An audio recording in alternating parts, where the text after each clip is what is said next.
Assalamualaikum warahmatullahi wabarakatuh. Selamat pagi, jumpa kembali dengan Bapak dalam kegiatan belajar mengajar.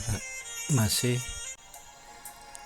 kita mempelajari bab 2, yaitu reproduksi pada tumbuhan dan hewan. Untuk itu mari kita membacakan basmalah.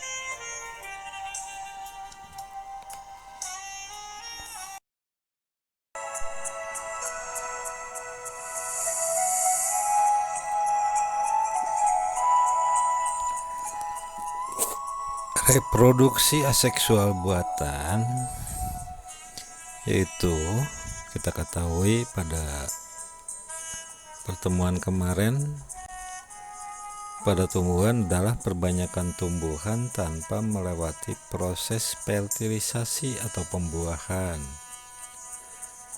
dan menggunakan bagian tubuh tumbuhan untuk menghasilkan tumbuhan baru. Kita ketahui bahwa reproduksi aseksual disebut juga reproduksi vegetatif.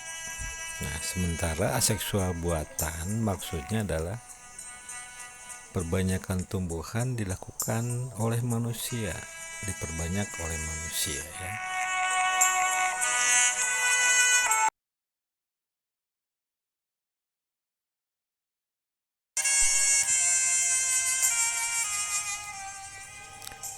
Perkembangbiakan aseksual buatan diantaranya yang pertama adalah cangkok atau mencangkok,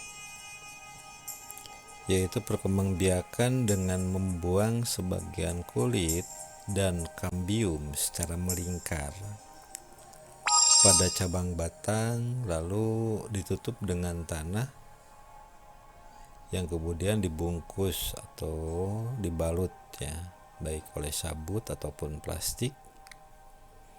Setelah akar tumbuh, kurang lebih 3 bulan, ya, diusahakan pada musim hujan supaya kita tidak menyiram. Nanti batang dipotong, kemudian ditanam. Nah, sebelumnya kita menyiapkan dulu lahan, ya. Dan mencangkok ini hanya dapat dilakukan pada tumbuhan yang tergolong dikotil atau tumbuhan belah dua, ya, terutama buah-buahan.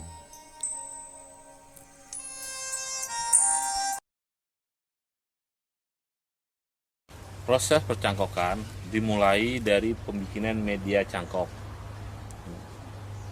Media cangkok terdiri dari sekam, tanah, sama kokopit. Namun lebih baik kokopit dan sekam aja sudah cukup.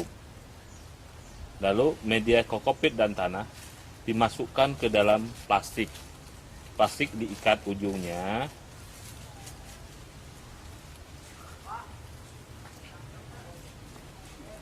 Setelah ujung diikat,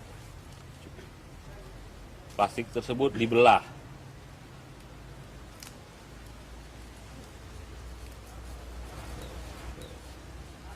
Kemudian kita memasuki kepada tanaman yang akan kita cangkok.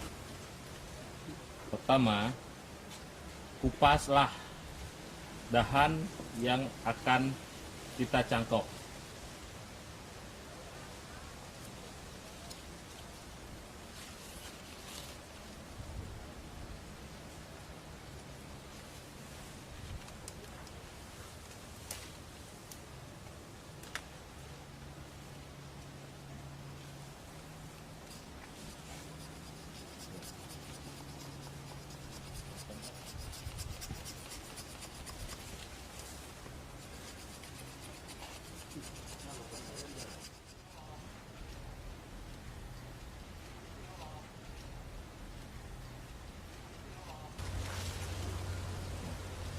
Lalu lekatkanlah media tadi ke tempat yang telah kita kelupas kulitnya atau kita kerok.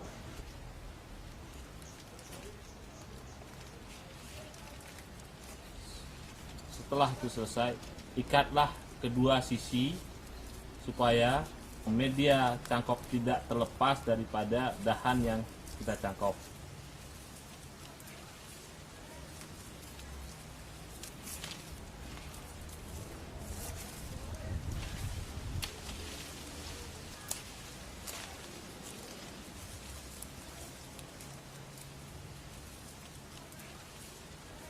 Setelah kedua ujungnya diikat, kemudian tunggu sampai tanaman tersebut mengeluarkan akar. Inilah tanaman yang telah dicangkok dan siap untuk dipanen dengan ditandain keluarnya akar putih-putih dari dalam plastik tersebut. Bibit ini telah siap dipanen.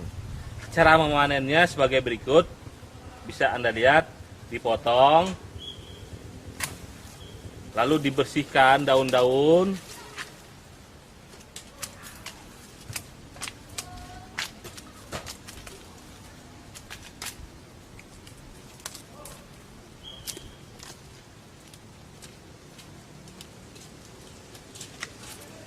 bibit yang telah kita potong daun, lalu kita celupkan ke dalam air. Kira-kira 2-3 menit.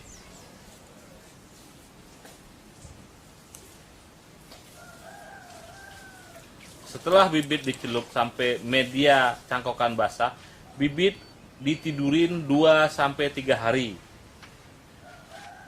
Cara meletakkan bibit harus kita tidurin.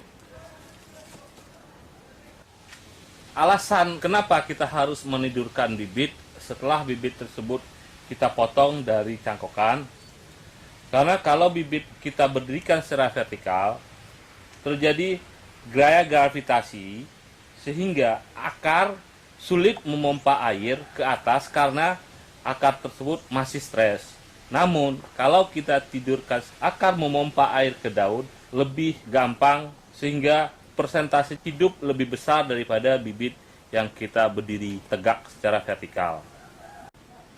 Setelah proses 2-3 hari kita tidurin bibit tersebut baru kita pindahkan ke dalam polybag. Proses memasukkan bibit ke dalam polybag, pertama-tama adalah memotong tali ikatan daripada media cangkok.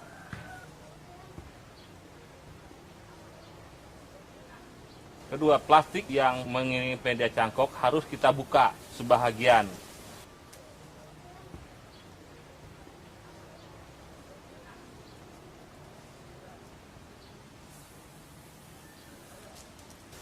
Atau kita sobek-sobek sehingga akar mudah keluar dari media tersebut. Setelah itu, siapkan media tanam dalam polybag.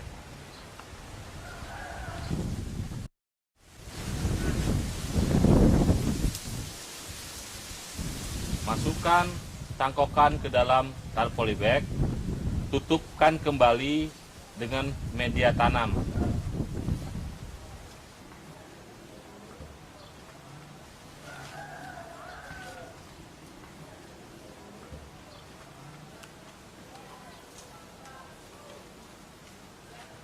Media tanam ditutup sampai penuh di permukaan polybag.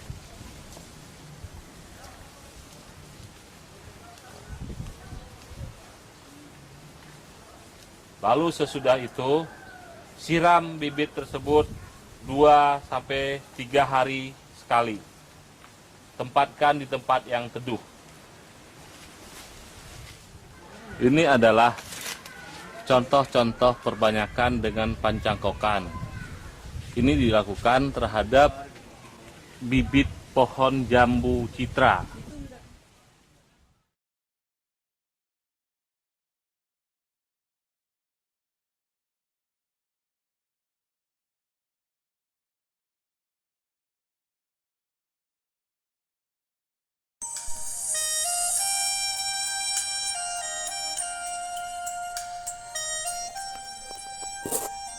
Selanjutnya, B. Merunduk. Merunduk adalah menundukkan cabang atau batang tumbuhan hingga masuk ke dalam tanah. pada bagian yang ditimbun tanah tersebut nanti akan muncul akar. Nah, setelah perakaran kuat, lalu batang yang dirundukkan tadi dipotong dan dipisahkan dengan induknya. Contohnya yaitu tanaman apel ya. Salah satu contoh perbanyakan dengan dibuat oleh manusia, yaitu vegetatif buatan.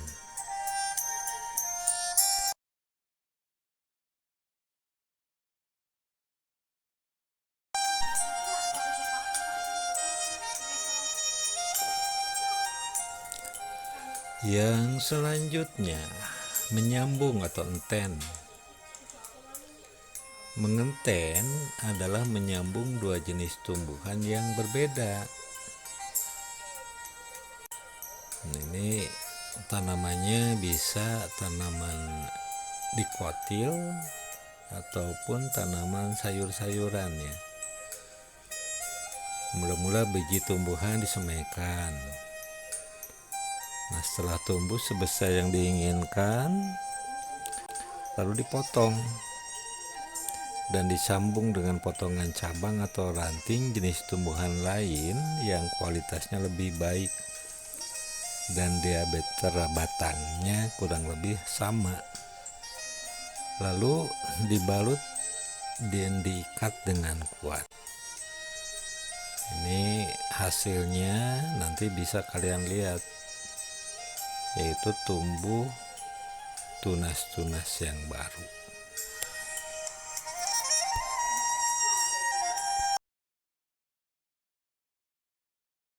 Bahan-bahan yang dibutuhkan untuk penyambungan: 1. Pisau silet, 2. Tali plastik, 3. Sungkup plastik, 4. Gunting, 5. Mata entres atau mata tunas. Selanjutnya batang bawah. Proses penyambungan dimulai dari dipotong batang bawah,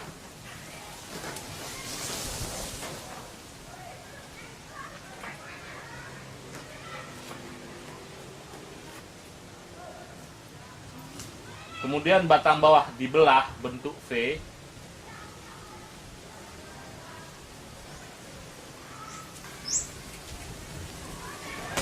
setelah itu mata entres atau mata tunas disiapin,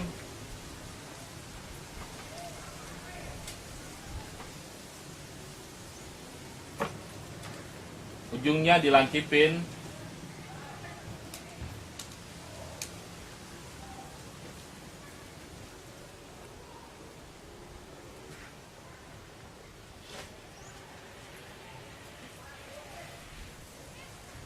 sehingga membentuk huruf P juga.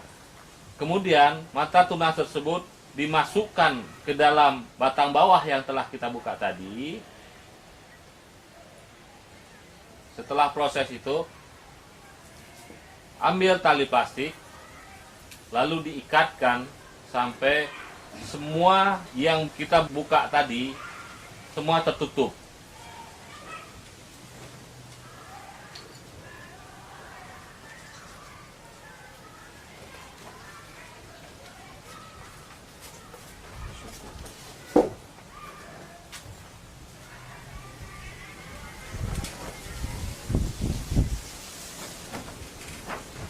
Setelah itu, lakukan penyungkupan sampai tertutup semua mata tunas yang kita sambung tadi. Penyungkupan diperlukan untuk menjaga kelembaban mata tunas yang kita sambung. Kapan dibuka sungkup? Kira-kira antara 1 sampai 3 bulan.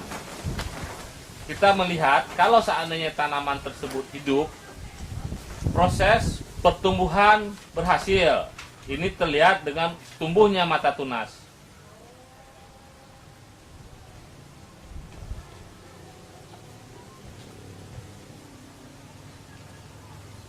Dan apabila mata tunas gagal, ditandai dengan tidak tumbuhnya tunas, terlihat dengan warna coklat dan dia tidak terlihat tunas, lalu sering tumbuh jamur.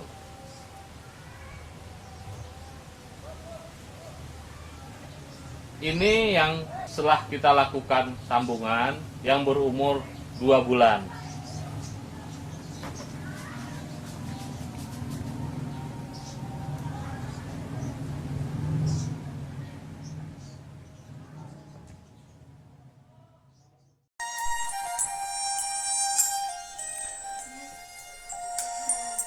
Sebagai contoh, sini bisa kalian lihat hasil daripada menyambung atau enten. Di antaranya ada takokak. Takokak ini bisa digunakan sebagai induk. Ya, yang ditanamnya apa saja ya, bisa cabai rawit, tomat. Kenapa menggunakan takokak? Karena takokak ini kuat tanamannya. Ya, bisa nanti disambung dengan terong, bisa disambung dengan cabai merah ataupun cabai benot ataupun ya semacam tanaman terung-terungan. Ini bisa kalian lihat tanaman-tanaman yang bisa dienten atau disambung.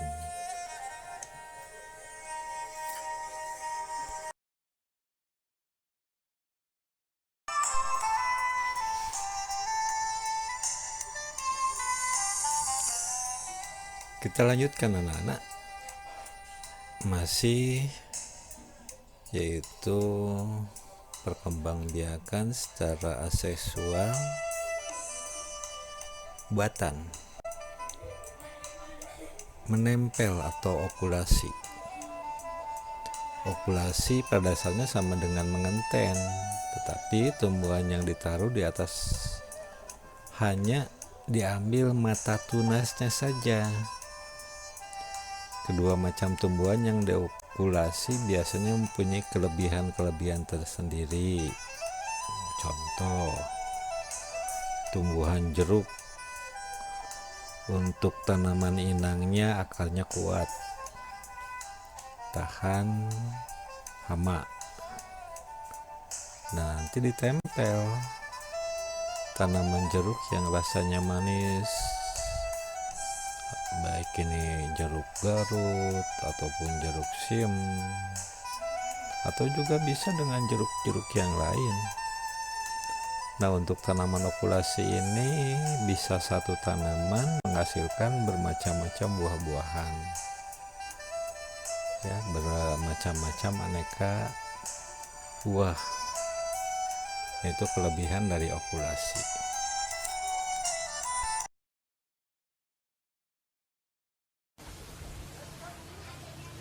Alat-alat untuk okulasi pertama adalah pisau silet,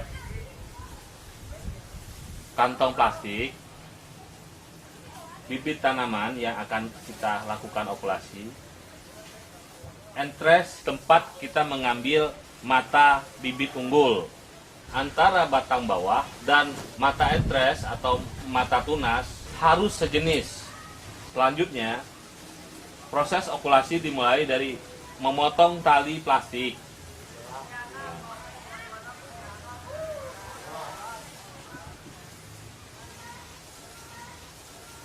Selanjutnya, ambil bibit yang kita akan okulasi, bukakan kulit bibit tersebut untuk tempat penempelan mata tunas.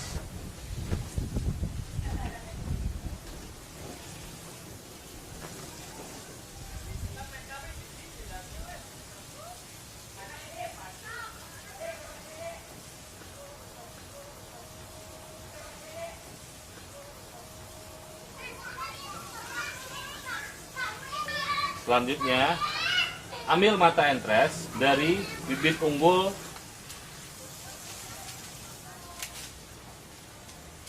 yang akan kita tempel. Caranya,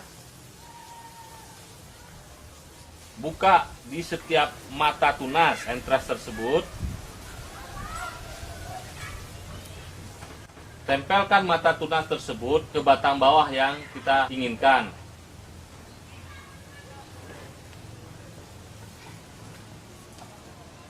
Ikat mata tunas tersebut dengan tali plastik sampai semuanya tertutup.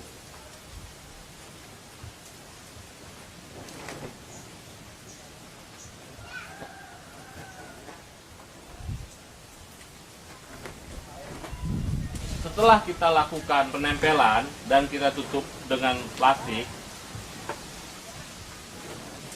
kita harus menunggu kurang lebih 3 minggu baru plastik tersebut dibuka kembali. Setelah 3 minggu berjalan, buka tali plastik yang kita tempel tadi.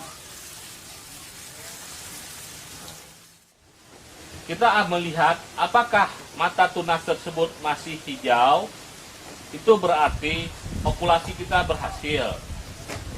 Namun, apabila mata tunas tersebut sudah hitam, berarti okulasi tersebut gagal. Setelah kita buka, kemudian potong batang atasnya sampai kita tunggu mata tunas tumbuh dengan sempurna.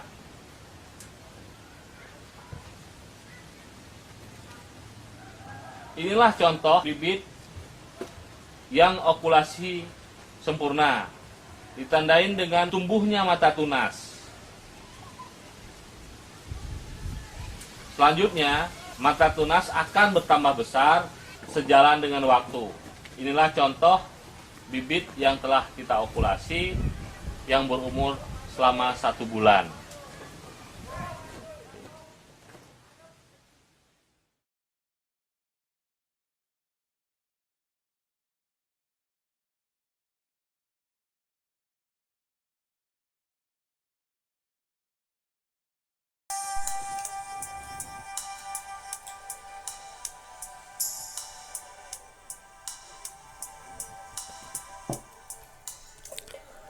Yang selanjutnya, stek. Stek adalah perkembangbiakan dengan menggunakan potongan-potongan batang atau cabang, itu terutama pada daerah yang berbuku-buku, misalnya tanaman hibiscus, Thiliacus atau waru, dan Sacrum officinarum atau tebu. Ini contoh, yang lain juga banyak ya, dimana tanaman yang berbuku-buku itu ada yang bisa di stek ya. Tuh yang lainnya kebanyakan ini biasanya tanaman-tanaman hias ya, banyak yang di stek. Banyak tanaman-tanaman hias yang biasa ditanam di rumah-rumah itu kebanyakan stek ya. Nah, itu merupakan tanaman-tanaman hasil dari reproduksi aseksual buatan. Semuanya dilakukan oleh manusia untuk kesejahteraan umat manusia itu sendiri. Bisa diperjualbelikan ya. Kalian juga kalau bisa mencoba, bisa yang pertama kita coba dulu, kalau sudah berhasil baru kita bisa menjualnya ya. Nah, itu kira-kira pembelajaran mengenai reproduksi aseksual buatan.